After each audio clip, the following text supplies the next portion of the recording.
government has been clear. It's time to build, and we're making generational investments to build things right here at home.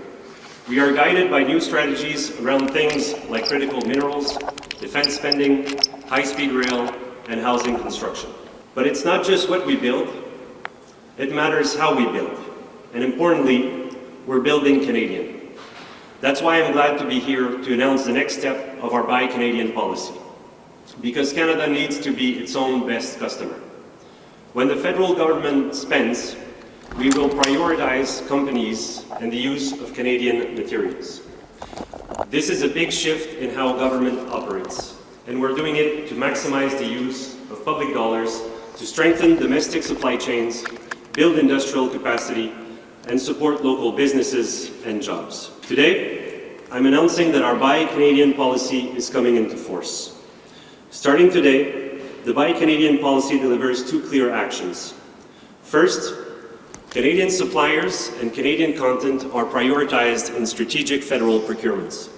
This applies immediately to contracts valued at $25 million and over, but the policy will expand to contracts valued at $5 million and over by the spring of 2026. In other words, companies with a real footprint in Canada, those that invest here, employ Canadians, and innovate domestically, will receive a clear advantage when they bid on federal contracts.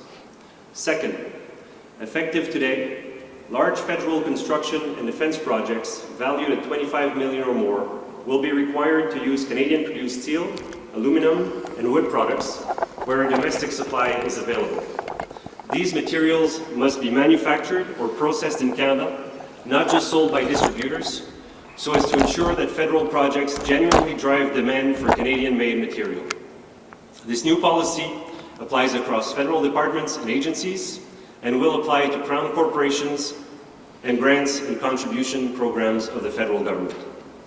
With Buy Canadian, we are fully leveraging public procurement as an economic development tool, strengthening supply chains, supporting jobs, and helping Canadian businesses compete globally.